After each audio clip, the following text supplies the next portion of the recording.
مدینہ مدینہ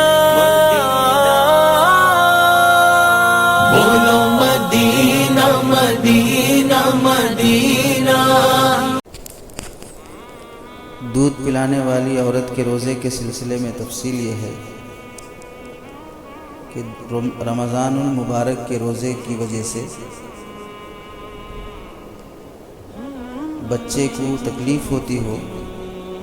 کہ اسے دودھ کی کمی ہو جائے، یا عورت کو روزے میں تکلیف محسوس ہوتی ہو،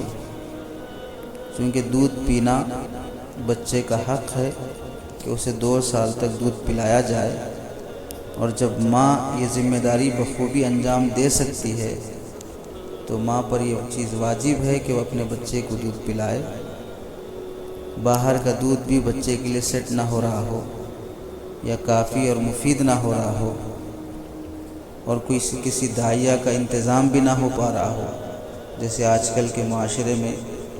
داعیہ کا نظم ایک معیوب بن چکا ہے، تو اس صورت میں روزہ چونکہ اللہ کا حق ہے اور دودھ پینا بچے کا حق ہے، تو حق العباد کے مقابلے میں جب حق اللہ ہو تو اس میں تخفیف ہو جاتی ہے، اس لیے عورت کو روزہ چھوڑنے کی اجازت ہے۔ بلکہ اگر بچہ ماں کے روزہ رکھنے کی وجہ سے دودھ کی کمی محسوس کرے،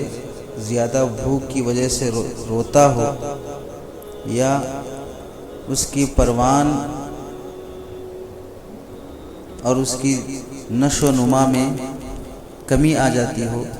یا اس کے وزن میں کمی آ جاتی ہو،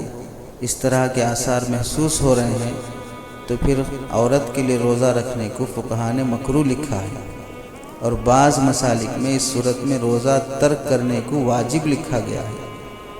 خاص کر گرمی کے لمبے دنوں میں اور سخت گرمی کی وجہ سے عورت بھی مشقت محسوس کرتی ہو، سینے میں دودھ سوکھ جاتا ہو، تو اس صورت میں روزہ ترک کرنے کی اجازت ہے۔ روزہ ترک کر دے، بعد میں اس کی قضا کر لے۔ بعد میں قضا کرنا بھاری ہونے کی وجہ سے اس وقت بچے کی تکلیف گوارا کر کے روزہ رکھ لینے پر مصر ہونا کہ ایک ماحول ہے، سب کے ساتھ میں روزہ رکھ لوں گی، بچے کے رونے دھونے کو، اس کی تکلیف کو میں سنبھال لوں گی، یہ ایک طرح کا ظلم ہے اور معصوم پر ظلم ہے، ایک دودھ پیتے بچے پر ظلم ہے، جس میں ظلم کی سنگینی بڑھ جاتی ہے۔ اس واسطے جب شریعت اجازت دے رہی ہو ان حالات میں روزہ ترک کرنے کی، موقوف کرنے کی، تو اس میں اپنی خواہش کو عبادت کا درجہ نہیں دینا چاہیے۔ بچے کو تکلیف یا ماں کو تکلیف روزے کی وجہ سے کیسے محسوس ہوگی؟ بچے کو تکلیف اس طرح کہ اس کے وزن میں کمی آئے، اس کے نشو و نما میں کمی آئے، بچہ عادت سے زیادہ رونے کا عادی بن گیا ہو، چنانچہ فقہاء نے لکھا ہے فقدان الوزن او تأخر النمو او یبکی اکثر من المعتاد، تو یہ سب علامتیں ہیں جس سے بچے کو تکلیف اور نقصان ہو رہا ہے۔ اور ماں کو نقصان کس طرح ہوگا روزہ رکھنے کی وجہ سے؟ کہ جسم کا پانی سوکھ گیا، سینے میں درد محسوس ہو رہا ہو، پیشاب میں جلن محسوس ہو رہی ہو، چکر بے ہوشی سے محسوس ہو رہی ہو،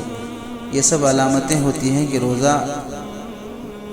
دودھ پلانے کی وجہ سے بھاری لگ رہا ہے، تو روزہ ترک کرنے کی اجازت ہے۔ حدیث پاک میں اللہ کے نبی صلی اللہ علیہ وسلم کا ارشاد ہے ان اللہ وضع عن المسافر الصوم وشطر الصلاة وعن الحبل والمرضع، مسند احمد کی روایت ہے کہ اللہ تعالیٰ نے مسافر پر روزہ اور اسی طرح نماز میں تخفیف فرمائی ہے، حاملہ اور مرضعہ عورت سے بھی اللہ تعالیٰ نے روزے کی تخفیف فرمائی ہے کہ وہ روزہ موقوف کریں اور بعد میں اس کی قضا کر لیں۔ دوسری صورت یہ ہے کہ بچہ ماں کے دودھ پر موقوف نہیں ہے، باہر سے اسے دودھ دیا جا رہا ہے،